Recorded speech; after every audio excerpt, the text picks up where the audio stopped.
මොනවද මේ ෆිසියෝതെරපි නැත්නම් භෞත චිකිත්සක ප්‍රතිකාර කියන්නේ? මොනවටද අපිට මේ ප්‍රතිකාර අවශ්‍ය වෙන්නේ? කාගෙන්ද අපි මේ භෞත චිකිත්සක ප්‍රතිකාර කරගත යුත්තේ? මේ ගැන කියලා දෙන්න මම අද සූදානම්. මම භෞත චිකිත්සක ගෞරව උපාධිය සහිතව රජයේ වෛද්‍ය සභාවේ ලියාපදිංචි භෞත චිකිත්සකවරියක්. ඇත්තටම මොකද්ද මේ ෆිසියෝതെරපි කියන්නේ? ෆිසියෝതെරපි කියන්නේ බටහිර වෛද්‍ය ක්‍රමයට අයත් ඖෂධ භාවිතයකින් තොරව සිදු කරන ප්‍රතිකාර ක්‍රමයක්. මොනවටද අපිට මේ ෆිසියෝതെරපි ප්‍රතිකාර අවශ්‍ය වෙන්නේ? අපි බලමු. වෙන්න පුළුවන් දණහිස් අමාරුව. ඔබ පරිගණක ආශ්‍රිතව වැඩ කරන කෙනෙක් නම් ඔබට බෙල්ලේ අමාරුව, කොන්ද වේදනාව වගේ තත්ත්වයන් තියෙන්න පුළුවන්. ඒ වගේම ඔබ නිතර හිටගෙන ඉන්න කෙනෙක් නම්, නිතර ගෙදර වැඩ කරන ගෘහණියක් නම් ඔබට තියෙන්න පුළුවන් යටිපතුල් වල වේදනා, යටිපතුල් වල හිරිවැටීම්, ඒ වගේම දෑස්වල වේදනා, දෑස්වල තද ගතිය, හිර ගතිය, ඒ වගේ තත්ත්ව. ඊළඟට ඔබ ක්‍රීඩාවල නිරත වෙන කෙනෙක් නම් ක්‍රීඩා පිටියේදී අනතුරු වලට මුහුණ දීලා තියෙන කෙනෙක් වෙන්න පුළුවන්.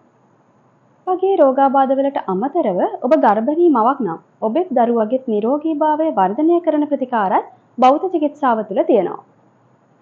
ඒ වගේම ඔබ හෘද රෝගියෙක් නම්, හතිය වගේ පෙනහළු ආබාධවල පෙළෙන්නෙක් නම්, ඒ වගේම ස්ට්‍රෝක්, පාකින්සන් වගේ ස්නායු රෝග වලින් පෙළෙන්නෙක් නම් ඔබට භෞත චිකිත්සාව තුළ ප්‍රතිකාර අඩංගු වෙනවා. මම දැන් මේ කතා කරේ වැඩිහිටියන් පිළිබඳවනේ. මම දැන් හැරෙනවා පොඩිහිටියන්ගේ පැත්තට. ඇත්තටම භෞත චිකිත්සක ප්‍රතිකාර පොඩිහිටියන්ට අවශ්‍ය වෙන්නේ මොනවටද? ඔබ සමාජයේ අහලා තියෙන අම්මලා තාත්තලා කියනවා මගේ දරුවගේ වර්ධනය අඩුයි වගේ, මගේ දරුවා ඇවිදින්න ටිකක් පරක්කුයි වගේ, ක්‍රියාකාරකම් කරනවා හොරයි වගේ, මානසික පේශි දුර්වලතාව තියෙනවා වගේ මට හිතෙනවා. මගේ දරුවගේ හැසිරීම් රටාව වෙනස්කම් මම දකිනවා. ඒ වගේ දේවල්. හැබැයි මෙහෙමයි, ක්‍රියාකාරකම් සුළු ප්‍රමාදයන් වෙන එක රෝගී තත්ත්වයක් නෙවෙයි. ඒ හරිම සාමාන්‍ය තත්ත්වයක්. මම කතා කරන්නේ ඒ ගැන නෙවෙයි. සමහර රෝගාබාධ තියෙනවා දරුවන්ගේ මාංශ පේශි දුර්වල කරනවා. දරුවන්ගේ වර්ධනය අඩු කරනවා. දරුවන්ගේ ක්‍රියාකාරකම් වල වෙනස්කම්, ඒ වගේම හැසිරීම් රටාවේ වෙනස්කම් ඇති කරනවා. මෙන්න මේ වගේ දේවල් වලදී දරුවට අම්මා තාත්තා වන ඔබෙත් භෞත චිකිත්සකවරුන් වන අපෙත් උදව් අත්‍යවශ්‍ය වෙනවා. මේ වගේ රෝගාබාධ කීපයකට උදාහරණ තමයි සෙරිබ්‍රල් පොල්සි, ඩවුන් සින්ඩ්‍රෝම්, ටෝටිකෝලිස්, ඔටිසම් මේ වගේ තත්ත්ව. ඔබ දැනටමත් අහලා තියෙනවා වෙන්න පුළුවන්. සමහර විට අහලවත් නැති වෙන්නත් පුළුවන්. ඉතින් මේවැනි රෝගාබාධ රැසකට ඖෂධ නොමැතිව කරන ප්‍රතිකාර භෞත චිකිත්සාව තුළ අඩංගු වෙනවා. හැබැයි මෙහිමයි, අපි ඖෂධ ගත්ත නැති වුණාට මේ ප්‍රතිකාර ඖෂධයක් නියමිත මාත්‍රාවට ගන්නවා වගේ හරිම මාත්‍රාවට කෙරෙන්න ඕනේ.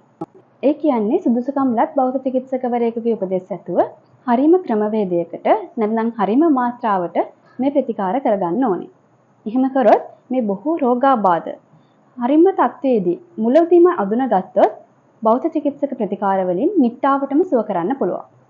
ඉතින් ඉදිරි වීඩියෝස් වලදී මම බලාපොරොත්තු වෙනවා භෞත චිකිත්සක ප්‍රතිකාර අවශ්‍ය වෙන තවත් රෝගාබාධ රසක් පිළිබඳව ඔබව දැනුවත් කරන්නත්, එවැනි රෝගාබාධවලදී ඔබ භෞත චිකිත්සකවරයෙකුගේ සහාය පැතිය යුතු අවස්ථාත්, ඒ වගේම එවැනි රෝගාබාධවලදී ගෙදරදීම කරගන්න පුළුවන් සරල භෞත චිකිත්සක ප්‍රතිකාර පිළිබඳවත් දැනුවත් කරන්න මම සූදානම්ෙන් ඉන්නවා. ඉතින් රැඳිලා ඉන්න මමත් එක්ක මගේ channel එක subscribe කරන්න, තව කෙනෙක්ට බලන්න share කරන්න, like එකක් දාන්න.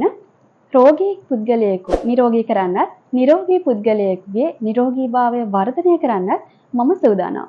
ඉතින් තවත් ඉස්සරහදී මේ channel එක ඔබට ඉතාම වැදගත් වේවි කියලා මම හිතනවා. ඉතින් ඔබට සුබ දවසක්.